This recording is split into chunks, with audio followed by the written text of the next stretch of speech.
मुंशी प्रेमचंद की कहानी शूद्र। माँ और बेटी एक झोपड़ी में गांव के उस सिरे पर रहती थी। बेटी बाग से पत्तियां बटोर लाती, माँ भाड़ झोंकती।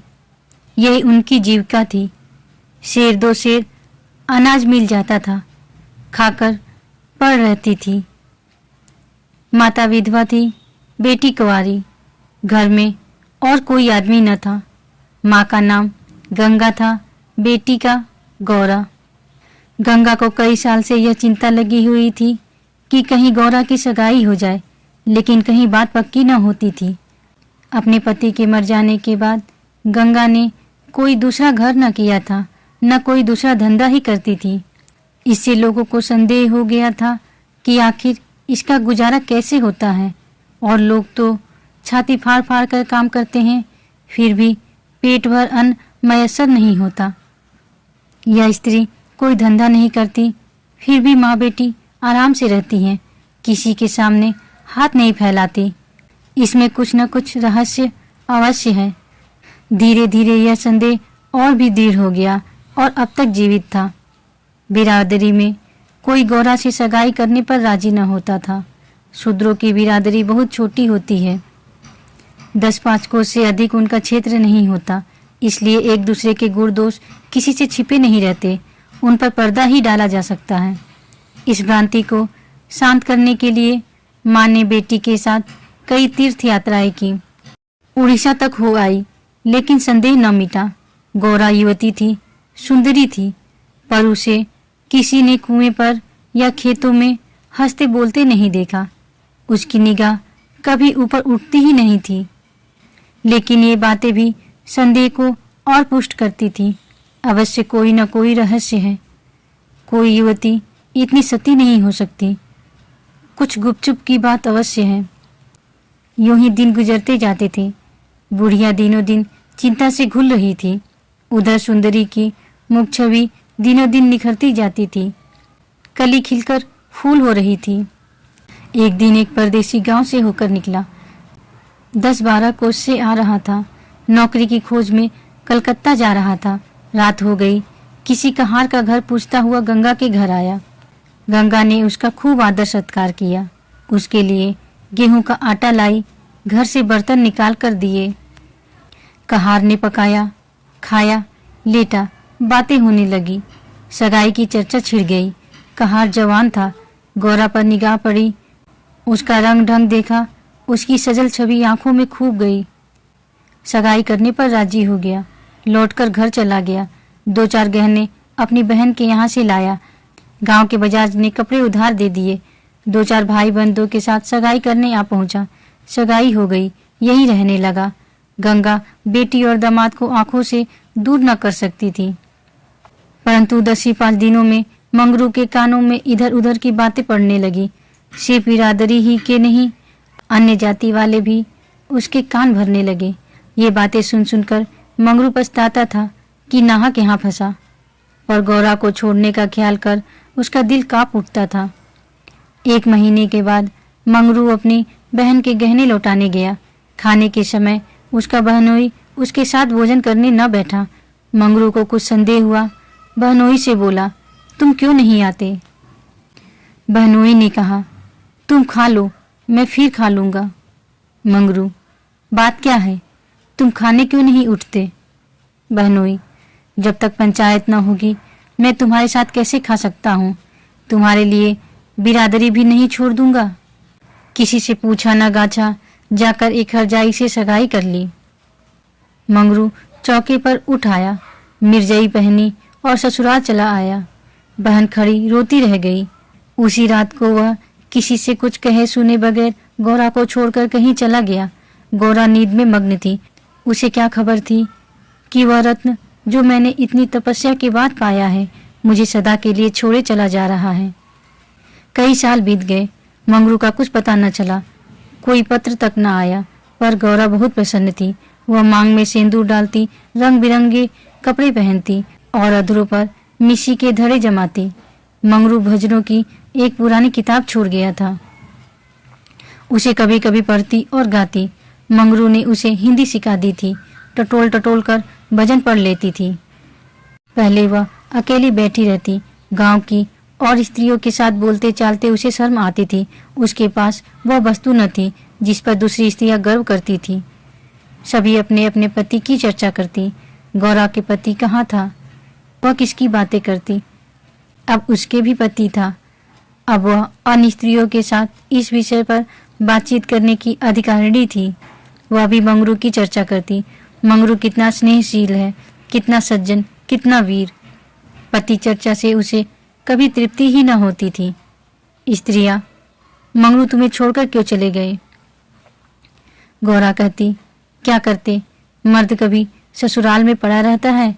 देश परदेश में निकलकर 4 पैसे कमाना ही तो मर्दों का काम है, नहीं तो मान मर्यादा का निर्वाह कैसे हो। जब कोई पूछता चिट्ठी पत्री क्यों नहीं भेजते, तो हंसकर कहती, अपना पता ठिकाना बताने में डरते हैं, जानते हैं ना, गौरा आकर सिर पर सवार हो जाएगी। सच कहती हूँ, उनका पता ठिकाना मालूम हो जाए तो यहाँ मुझसे एक दिन भी न रहा जाए। वह बहुत अच्छा करते हैं कि मेरे पास चिट्ठी पत्री नहीं भेजते। बेचारे परदेश में कहाँ घर गृहस्थी संभालते फिरेंगे। एक दिन किसी सहेली ने कहा, हम न मानेंगे, तुझसे जरूर मंगरू से झगड़ा हो गया है, नहीं तो बिना कुछ कहे सुने क्यों चले जाते। गौरा ने हंसकर कहा, बहन, अपने देवता से भी कोई झगड़ा करता है? वह मेरे मालिक हैं, भला मैं उनसे झगड़ा करूंगी? जिस दिन झगड़े की नौबत आएगी कहीं डूब मरूंगी। मुझसे कहकर जाने पाते, मैं उनके पैरों से लिपट ना जाती। एक दिन कलकत्ता से एक आदमी आकर गंगा के घर ठहरा। पास ही के किसी गांव में अपना घर बताया। कलकत्ता में वह मंगरू के पड़ोस में ही रहता था। मंगरू ने उससे गौरा को अपने साथ लाने को कहा था। 2 साड़ियां और राख खर्च के लिए रुपए भी भेजे थे। गौरा फूली न समाई, बूढ़े ब्राह्मण के साथ चलने को तैयार हो गई। चलते वक्त वह गांव की सब औरतों से गले मिली। गंगा उसे स्टेशन तक पहुंचाने गई। सब कहते थे, बेचारी लड़की के भाग जग गए, नहीं तो यहाँ कूड़ कूड़ कर मर जाती। रास्ते भर गौरा सोचती, न जाने वह कैसे हो गए होंगे। अब तो मुझे अच्छी तरह निकल आई होंगी। परदेश में आदमी सुख से रहता है, देवहर आई होगी, बाबू साहब हो गए होंगे। मैं पहले 2-3 दिन उनसे बोलूंगी नहीं, फिर पूछूंगी, तुम मुझे छोड़कर क्यों चले गए? अगर किसी ने मेरे बारे में कुछ बुरा भला कहा ही था तो तुमने उनका विश्वास क्यों कर लिया? तुम अपनी आंखों से न देखकर दूसरों के कहने पर क्यों गए? मैं भली हूँ या बुरी हूँ तो तुम्हारी। तुमने मुझे इतने दिनों क्यों रुलाया? तुम्हारे बारे में अगर इसी तरह कोई मुझसे कहता तो क्या मैं तुमको छोड़ देती? जब तुमने मेरी बाह पकड़ ली तो तुम मेरे हो गए। फिर तुम में लाख ऐब हो मेरी बला से। चाहे तुम तुर्क ही क्यों न हो जाओ, मैं तुम्हें छोड़ नहीं सकती। तुम क्यों मुझे छोड़कर भागे? क्या समझते थे भागना सहज है? आखिर झक मार कर बुलाया कि नहीं? कैसे न बुलाते। मैंने तो तुम्हारे ऊपर दया की कि चली आई, नहीं तो कह देती कि मैं ऐसे निर्दयी के पास नहीं जाती तो तुम आप दौड़े आते। तब करने से देवता भी मिल जाते हैं, आकर सामने खड़े हो जाते हैं, तुम कैसे न आते। वह धरती बार बार उद्विग्न हो होकर बूढ़े ब्राह्मण से पूछती, अब कितनी दूर है? धरती के छोर पर रहते हैं क्या? और भी कितनी ही बातें वह पूछना चाहती थी, लेकिन संकोचवश न पूछ सकती थी। मन ही मन अनुमान करके अपने को संतुष्ट कर लेती थी। उनका मकान बड़ा सा होगा, शहर में लोग पक्के घरों में रहते हैं। जब उनका साहब इतना मानता है तो नौकर भी होगा। मैं नौकर को भगा दूंगी। मैं दिन भर पड़े पड़े क्या किया करूंगी। बीच बीच में उसे घर की याद भी आ जाती थी। बेचारी अम्मा रोती होंगी। अब उन्हें घर का सारा काम आप ही करना पड़ेगा। न जाने बकरियों को चराने ले जाती हैं या नहीं। बेचारी दिन भर मेमे करती होंगी। मैं अपनी बकरियों के लिए महीने महीने रुपए भेजूंगी। जब कलकत्ता से लौटूंगी तब सबके लिए साड़ियाँ लाऊंगी। तब मैं इस तरह थोड़े लौटूंगी। मेरे साथ बहुत सा असबाब होगा। सबके लिए कोई न कोई सौगात लाऊंगी। तब तक तो बहुत सी बकरियां हो जाएंगी। यही सुख स्वप्न देखते देखते गौरा ने सारा रास्ता काट दिया। पगली क्या जानती थी कि मेरे मान कुछ और कर्ता के मन कुछ और। क्या जानती थी कि बूढ़े ब्राह्मणों के भेष में पिशाच होते हैं। मन की मिठाई खाने में मग्न थी। तीसरे दिन गाड़ी कलकत्ता पहुंची। गौरा की छाती धड़ धड़ करने लगी। वह यहीं कहीं खड़े होंगे, अब आते ही होंगे। यह सोचकर उसने घूंघट निकाल लिया और संभल बैठी, मगर मंगरू वहां न दिखाई दिया। बूढ़ा ब्राह्मण बोला, मंगरू तो यहाँ नहीं दिखाई देता, मैं चारों ओर छान आया। शायद किसी काम में लग गया होगा, आने की छुट्टी न मिली होगी। मालूम भी तो न था कि हम लोग किसी गाड़ी से आ रहे हैं। उनकी राह क्यों देखें, चलो डेरे पर चले। दोनों गाड़ी पर बैठकर चले। गौरा कभी तांगे पर सवार न हुई थी। उसे गर्व हो रहा था कि कितने ही बाबू लोग पैदल जा रहे हैं, मैं तांगे पर बैठी हूँ। एक क्षण में गाड़ी मंगरू के डेरे पर पहुंच गई। एक विशाल भवन था, अहाता साफ सुथरा। साइबान में फूलों के गमले रखे हुए थे। ऊपर चढ़ने लगी। विस्मय, आनंद और आशा से उसे अपनी सुध ही न थी। सीढ़ियों पर चढ़ते चढ़ते पैर दुखने लगे। यह सारा महल उनका है? किराया बहुत देना पड़ता होगा। रुपए को तो वह कुछ समझते ही नहीं। उसका हृदय धड़क रहा था कि कहीं मंगरू ऊपर से उतरते आ न रहे हों। सीढ़ी पर भेंट हो गई तो मैं क्या करूंगी? भगवान करे वह पड़े सोते रहे हों, तब मैं जगाऊं और वह मुझे देखते ही हड़बड़ाकर उठ बैठे। आखिर सीढ़ियों का अंत हुआ। ऊपर एक कमरे में गौरा को ले जाकर ब्राह्मण देवता ने बैठा दिया। यही मंगरू का डेरा था, मगर मंगरू यहाँ भी नदारद। कोठरी में केवल एक खाट पड़ी हुई थी। एक किनारे 2-4 बर्तन रखे हुए थे। यही उनकी कोठरी है तो मकान किसी दूसरे का है।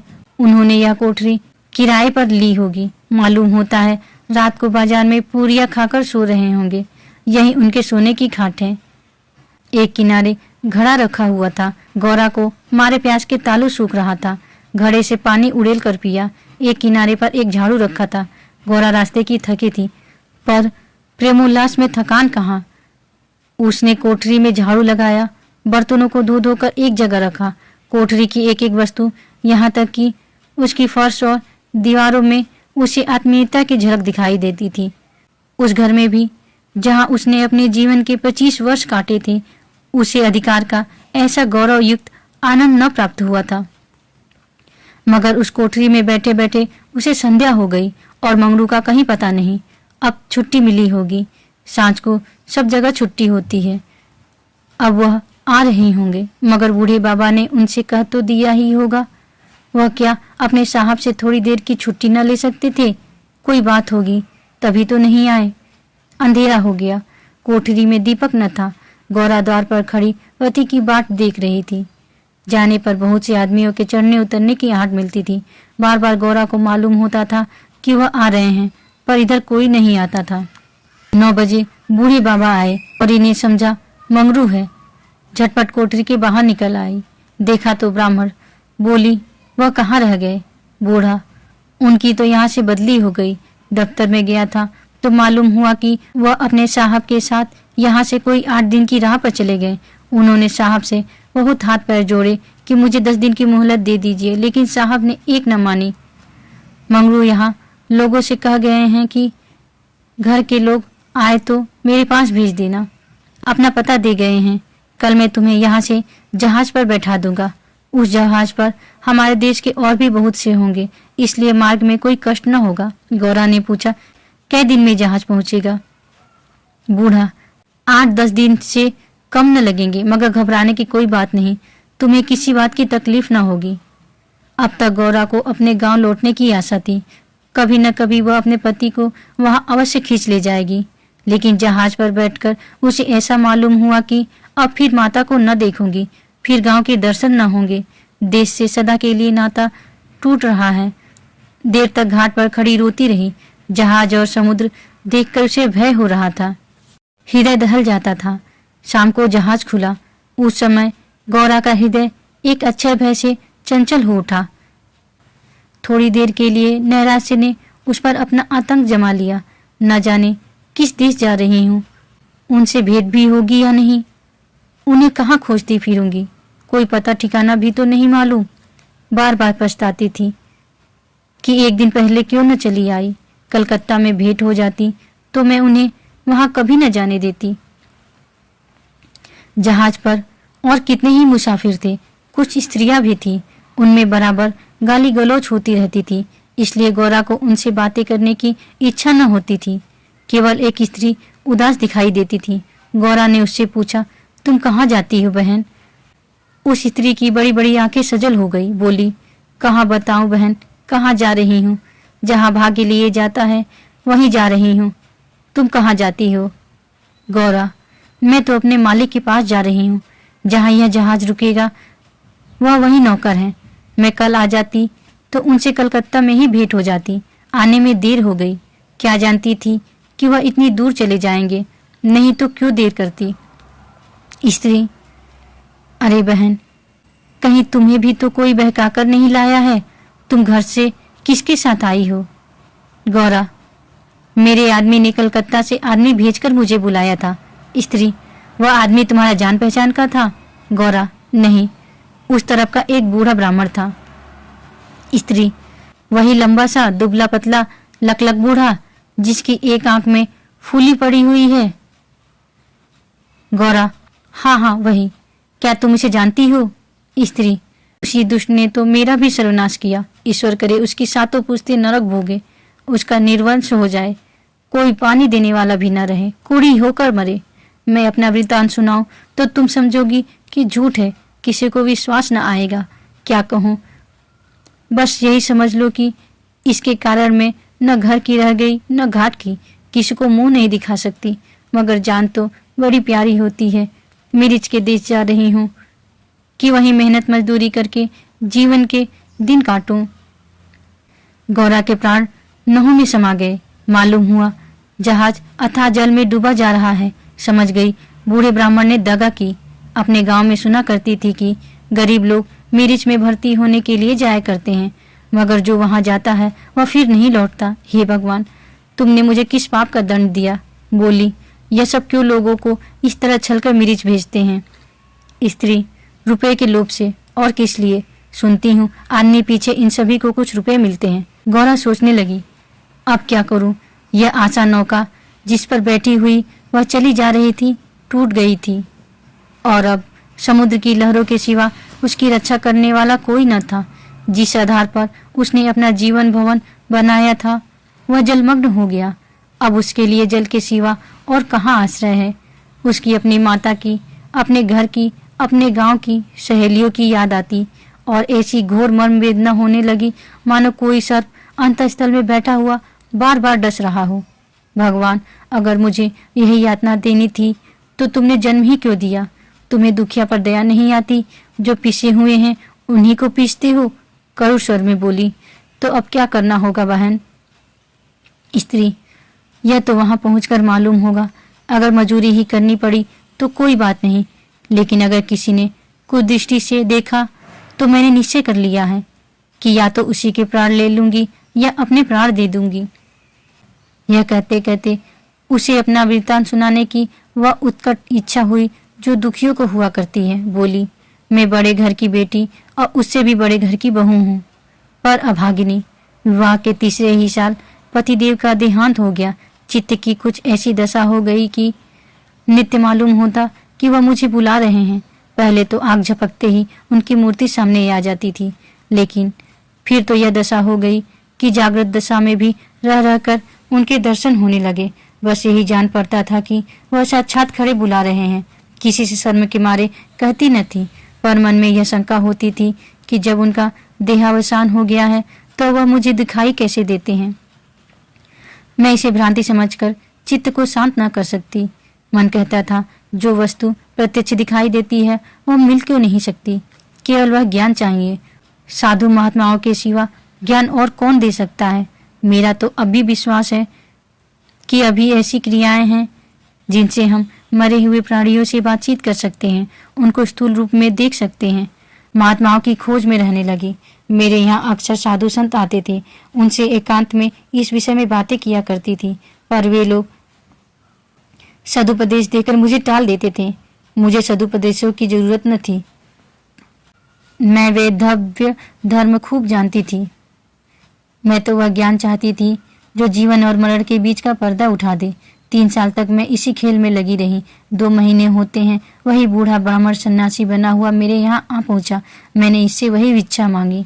इस धूर्त ने कुछ ऐसा माया जाल फैलाया कि मैं आंखें रहते हुए भी फंस गई। अब सोचती हूँ तो अपने ऊपर आश्चर्य होता है कि मुझे उसकी बातों पर इतना विश्वास क्यों हुआ। मैं पति दर्शन के लिए सब कुछ झेलने को, सब कुछ करने को तैयार थी। इसने रात को अपने पास बुलाया। मैं घर वालों से पड़ोसिन के घर जाने का बहाना करके इसके पास गई। एक पीपल से इसकी धुएं जल रही थी। उस विमल चांदनी में यह जटाधारी ज्ञान और योग का देवता सा मालूम होता था। मैं आकर धुई के पास खड़ी हो गई। उस समय यदि बाबा जी मुझे आग में कूद पड़ने की आज्ञा देते तो मैं तुरंत कूद पड़ती। इसने मुझे बड़े प्रेम से बैठाया और मेरे सिर पर हाथ रखकर न जाने क्या कर दिया कि मैं बेसुध हो गई। फिर मुझे कुछ नहीं मालूम कि मैं कहाँ गई, क्या हुआ। जब मुझे होश आया तो मैं रेल पर सवार थी। जी में आया कि चिल्लाऊं, पर यह सोचकर कि अब गाड़ी रुक भी गई और मैं उतर भी पड़ी तो घर में घुसने न पाऊंगी, मैं चुपचाप बैठी रह गई। मैं परमात्मा की दृष्टि से निर्दोष थी, पर संसार की दृष्टि में कलंकित हो चुकी थी। रात को किसी युवती का घर से निकल जाना कलंकित करने के लिए काफी था। जब मुझे मालूम हो गया कि सब मुझे टापू में भेज रहे हैं तो मैंने जरा भी आपत्ति नहीं की। मेरे लिए अब सारा संसार एक सा है। जिसका संसार में कोई न हो उसके लिए देश परदेश दोनों बराबर हैं। हाँ, यह पक्का निश्चय कर चुकी हूँ कि मरते दम तक अपने सत की रक्षा करूंगी। विधि के हाथ में मृत्यु से बढ़कर कोई यातना नहीं। विधवा के लिए मृत्यु का क्या भय, उसका तो जीना और मरना दोनों बराबर है। बल्कि मर जाने से जीवन की विपत्तियों का तो अंत हो जाएगा। गौरा ने सोचा, इस स्त्री में कितना धैर्य और साहस है, फिर मैं क्यों इतनी कातर और निराश हो रही हूँ। जब जीवन की अभिलाषाओं का अंत हो गया तो जीवन के अंत का क्या डर। बोली, बहन, हम और तुम एक जगह रहेंगी, मुझे तो अब तुम्हारा ही भरोसा है। स्त्री ने कहा, भगवान का भरोसा रखो और मरने से मत डरो। सघन अंधकार छाया हुआ था। ऊपर काला आकाश था, नीचे काला जल। गौरा आकाश की ओर ताक रही थी, उसकी संगनी जल की ओर। उसके सामने आकाश के कुसुम थे, इसके चारों ओर अनंत अखंड अपार अंधकार था। जहाज से उतरते ही एक आदमी ने यात्रियों के नाम लिखने शुरू किए।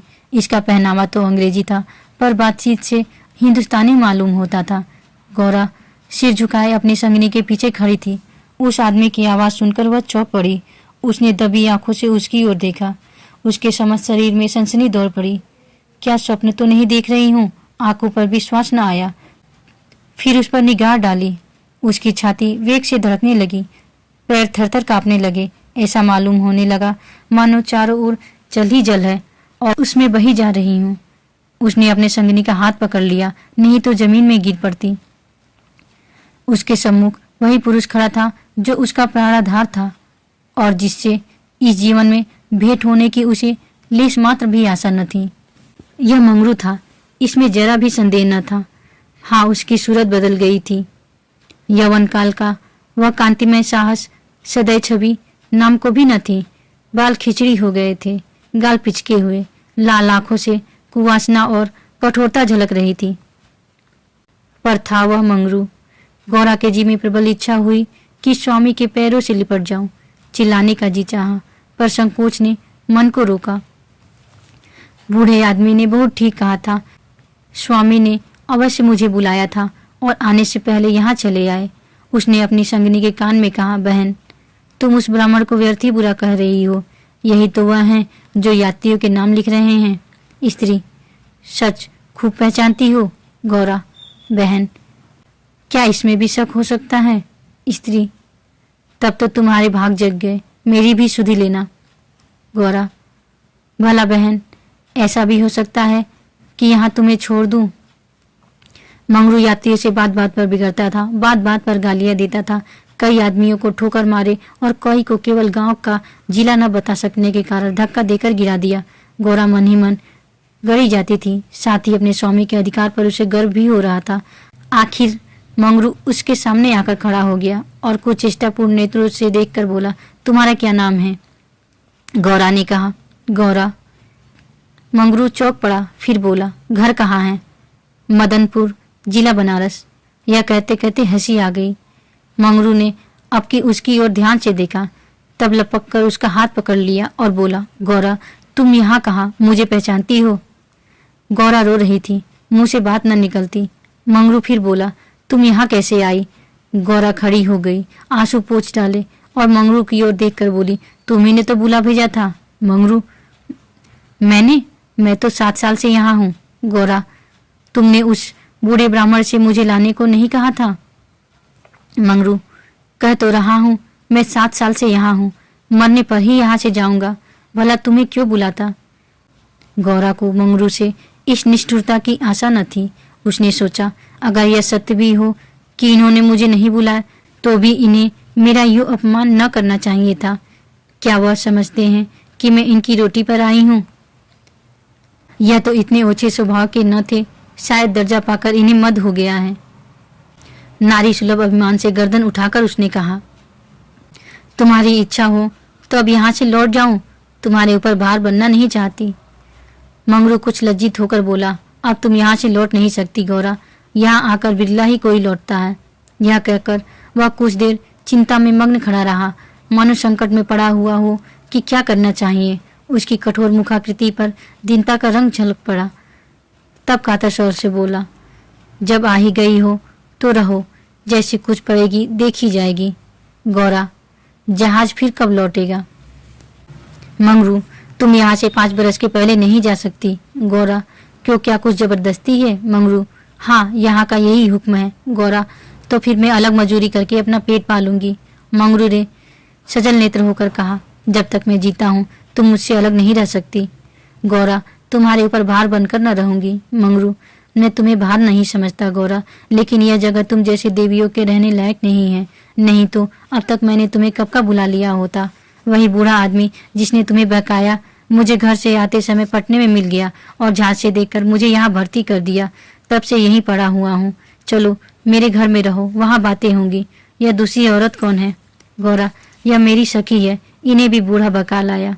मंगरू, यह तो किसी कोठी में जाएंगी, इन सब आदमियों की बात होगी। जिसके हिस्से में जितने आदमी आएंगे उतने हर एक कोठी में भेजे जाएंगे। गौरा, यह तो मेरे साथ रहना चाहती हैं। मंगरू, अच्छी बात है, इन्हें भी लेती चलो। यात्रियों के नाम तो लिखे ही जा चुके थे। मंगरू ने उन्हें एक चपरासी को सौंपकर दोनों औरतों के साथ घर की राह ली। दोनों ओर सघन वृक्षों की कतारें थी, जहां तक निगाह जाती थी ऊख ही ऊख दिखाई देती थी। समुद्र की ओर से शीतल निर्मल वायु के झोंके आ रहे थे। अत्यंत सुरम्य दृश्य था, पर मंगरू की निगाह उस ओर न थी। वह भूमि की ओर ताकता सिर झुकाए संदिग्ध चाल से चला जा रहा था, मानो मन ही मन कोई समस्या हल कर रहा था। थोड़ी ही दूर गए थे कि सामने से 2 आदमी आते हुए दिखाई दिए। समीप आकर दोनों रुक गए और एक ने हंसकर कहा, मंगरू, इनमें से एक हमारी है। दूसरा बोला, और दूसरा मेरी।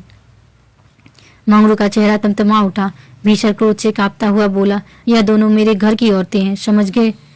इन दोनों ने जोर से कहा मारा और एक ने गौरा के समीप आकर उसका हाथ पकड़ने की चेष्टा करके कहा, यह मेरी है, चाहे तुम्हारे घर की हो चाहे बाहर की। बच्चा, हमें चकमा देते हो? मंगरू, कासिम, इसे मत छेड़ो, नहीं तो अच्छा ना होगा। मैंने कह दिया मेरे घर की औरतें हैं। मंगरू की आंखों से अग्नि की ज्वाला से निकल रही थी। वह दोनों उसके मुख का भाव देखकर कुछ सहम गए और समझ लेने की धमकी देकर आगे बढ़े, किंतु मंगरू के अधिकार क्षेत्र से बाहर पहुंचते ही एक ने पीछे से ललकार कर कहा, देखे कहाँ लेके जाते हो। मंगरू ने उधर ध्यान नहीं दिया, जरा कदम बढ़ाकर चलने लगा।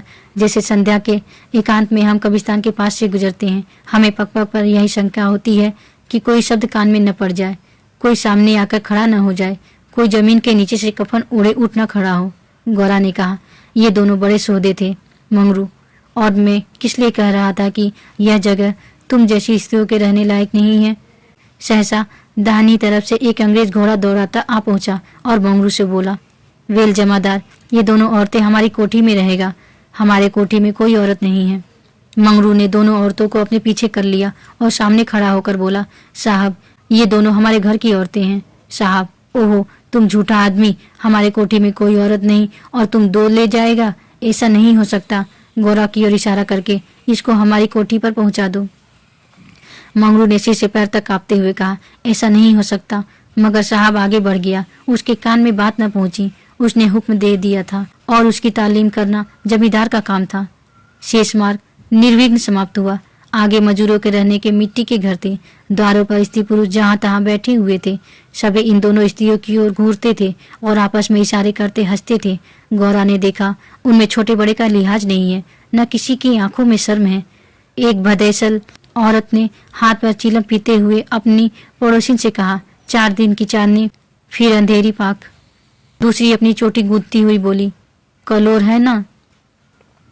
मंगरू दिन भर द्वार पर बैठा रहा, मानो कोई किसान अपने मटर के खेत की रखवाली कर रहा हो। कोठरी में दोनों स्त्रियां बैठी अपने नसीबों को रो रही थी। इतनी देर में दोनों को यहाँ की दशा का परिचय कराया गया था। दोनों भूखी प्यासी बैठी थी। यहाँ का रंग देखकर भूख प्यास सब भाग गई थी। रात के 10 बजे होंगे कि एक सिपाही ने आकर मंगरू से कहा, चलो तुम्हें जन साहब बुला रहे हैं। मंगरू ने बैठे बैठे कहा, देखो नब्बी, हम भी तुम्हारे देश के आदमी हैं, कोई मौका पड़े तो हमारी मदद करोगे ना। जाकर साहब से कह दो मंगरू कहीं गया है, बहुत होगा जुर्माना कर देंगे। नब्बी, न भैया, गुस्से में भरा बैठा है, पिए हुए है, कहीं मार चले तो बस, चमड़ा इतना मजबूत नहीं है। मंगरू, अच्छा तो जाकर कह दो नहीं आता। नब्बी, मुझे क्या, जाकर कह दूंगा, पर तुम्हारी खैरियत नहीं है। मंगरू ने जरा सोचकर लकड़ी उठाई और नब्बी के साथ साहब के बंगले पर चला। यह वही साहब थे जिनसे आज मंगरू की भेंट हुई थी। मंगरू जानता था कि साहब से बिगाड़ करके यहाँ एक क्षण भी निर्वाह नहीं हो सकता। जाकर साहब के सामने खड़ा हो गया। साहब ने दूर से ही डांटा, वह औरत कहाँ है? तुमने उसे अपने घर में क्यों रखा है? मंगरू, हुजूर, वह मेरी ब्याहता औरत है। साहब, अच्छा, वह दूसरा कौन है? मंगरू, वह मेरी सगी बहन है हुजूर। साहब, हम कुछ नहीं जानता, तुमको लाना पड़ेगा, दो में से कोई। मंगरू पैरों पर गिर पड़ा और रो रो कर अपनी सारी राम कहानी सुना गया, पर साहब जरा भी न पसीजे। अंत में वह बोला, हुजूर, वह दूसरी औरतों की तरह नहीं है, अगर यहाँ आ भी गई तो प्राण दे देंगी। साहब ने हंसकर कहा, ओ, जान देना इतना आसान नहीं है नब्बी। मंगरू, अपने दांव रोते क्यों हो? तुम हमारे घर नहीं घुसते थे, अब भी जब घात पाते हो जा पहुंचते हो, अब क्यों रोते हो? एजेंट, ओ यह बदमाश है, अभी जाकर लाओ, नहीं तो हम तुमको हांटोरों से पीटेगा। मंगरू, हुजूर जितना चाहे पीट ले, मगर मुझसे यह काम करने को ना कहें जो मैं जीते जी नहीं कर सकता। एजेंट, हम 100 हंटर मारेगा। मंगरू, हुजूर 1000 हंटर मार ले, लेकिन मेरे घर की औरतों से न बोले। एजेंट नशे में चूर था।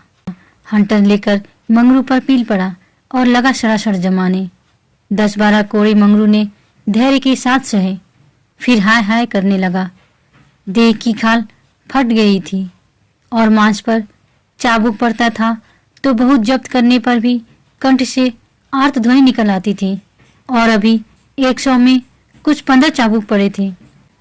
रात के 10 बज गए थे।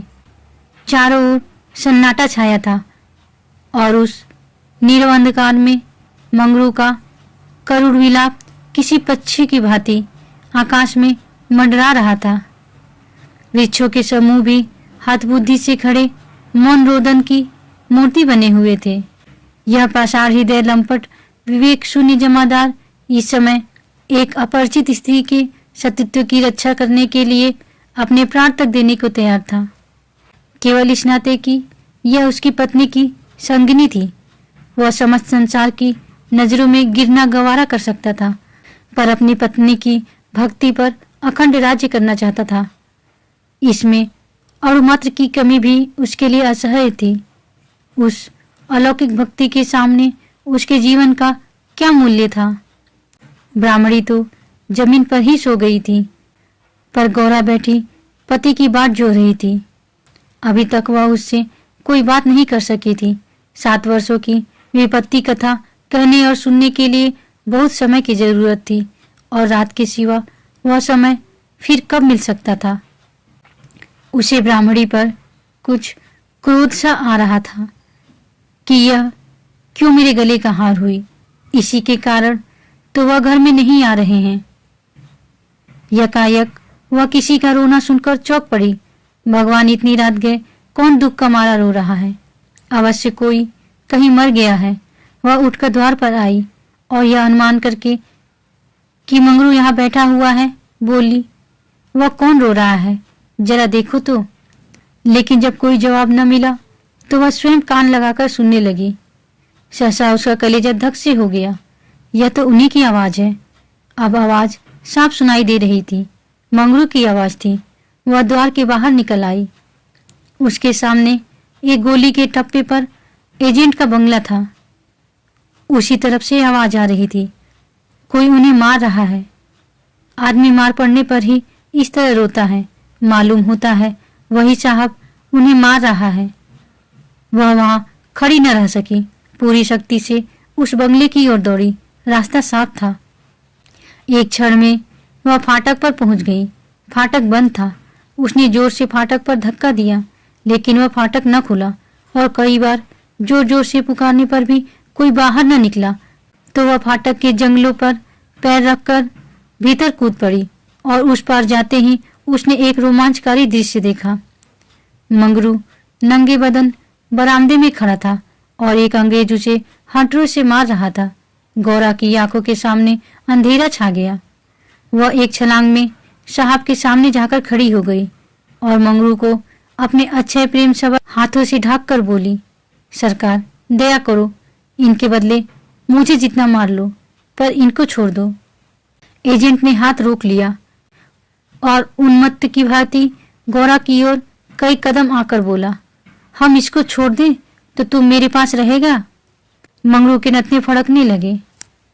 यह पामर नीच अंग्रेज मेरी पत्नी से इस तरह की बातें कर रहा है। अब तक वह जिस अमूल्य रत्न की रक्षा के लिए इतनी यातनाएं सह रहा था, वही वस्तु साहब के हाथ में चली जा रही है। यह असह्य था। उसने चाहा कि लपक कर साहब की गर्दन पर चढ़ बैठूं। जो कुछ होना है हो जाए। यह अपमान सहने के बाद जीकर ही क्या करूंगा। लेकिन नब्बी ने उसे तुरंत पकड़ लिया और कई आदमियों को बुलाकर उसके हाथ पांव बांध दिए। मंगरू भूमि पर छटपटाने लगा। गौरा रोती हुई साहब के पैरों पर गिर पड़ी और बोली, हुजूर इन्हें छोड़ दे, मुझ पर दया करें।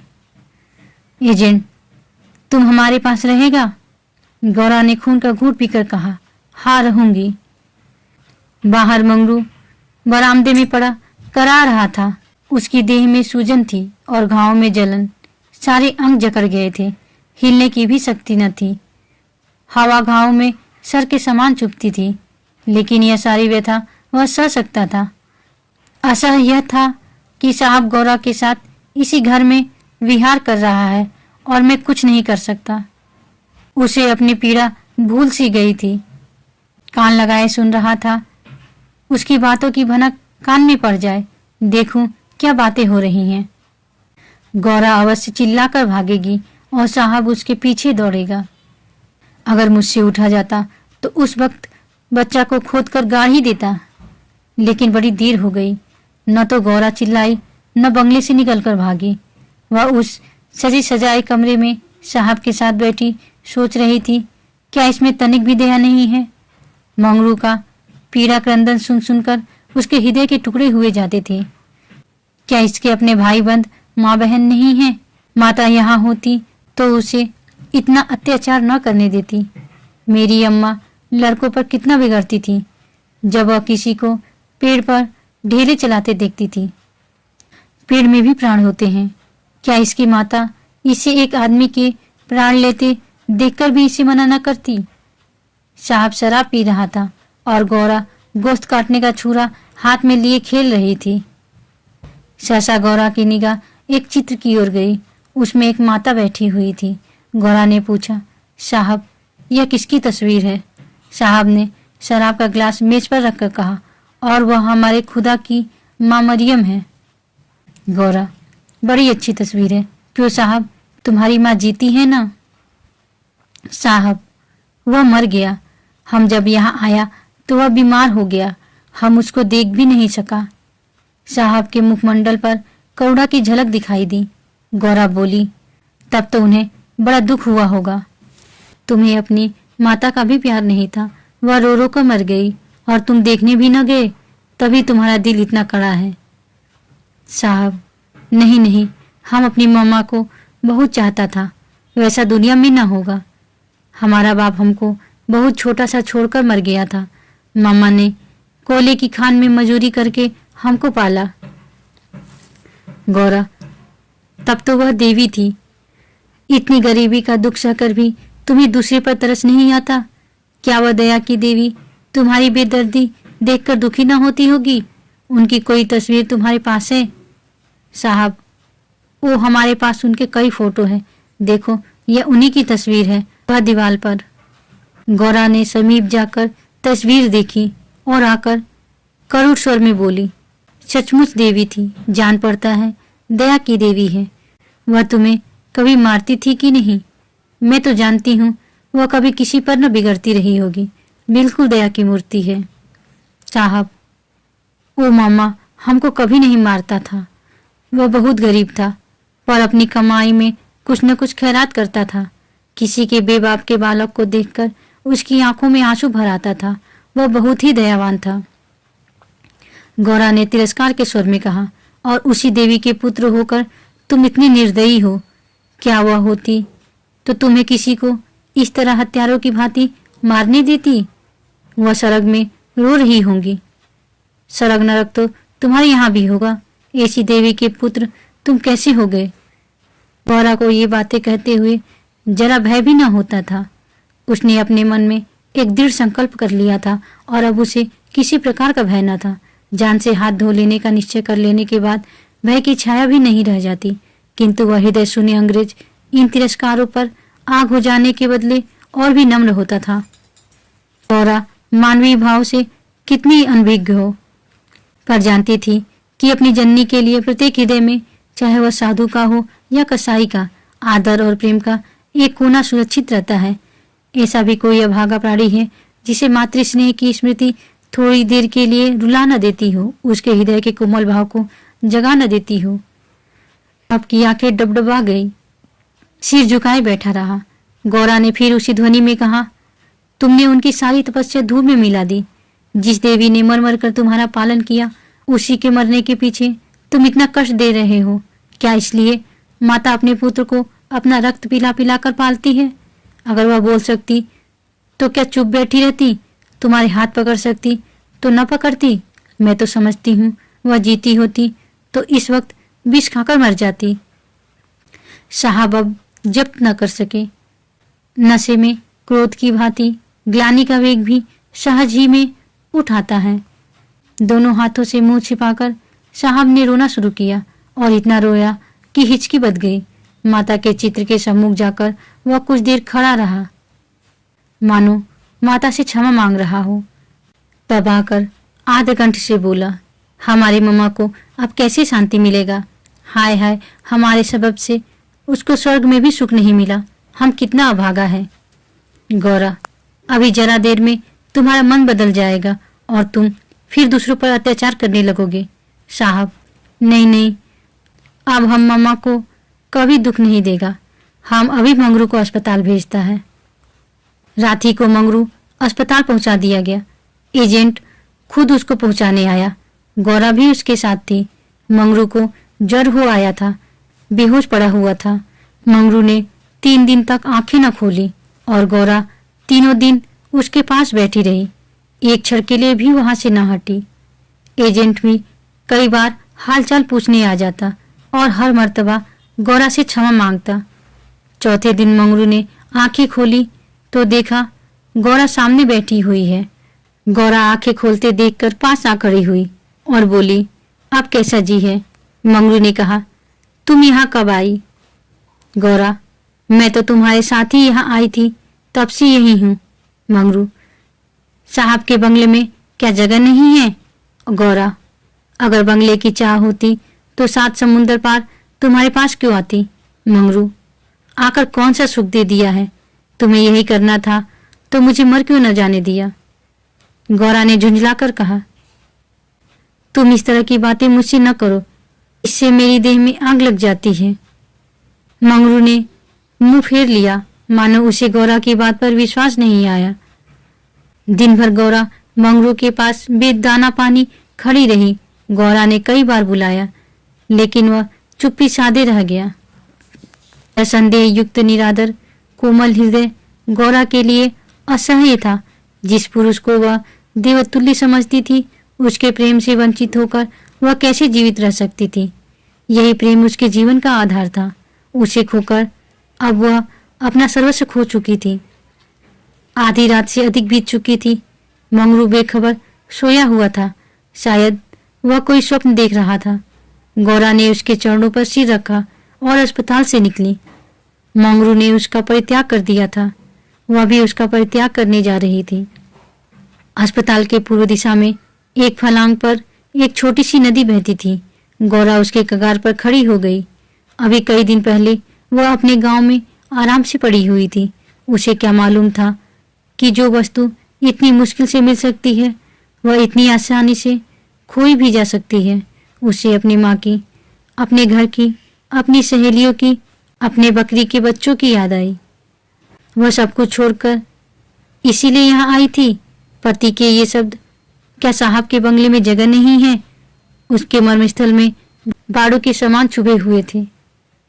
यह सब मेरे ही कारण तो हुआ। मैं न रहूंगी तो वह फिर आराम से रहेंगे। सहसा उसे ब्राह्मणी की याद आ गई। उस दुखिया के दिन यहाँ कैसे कटेंगे?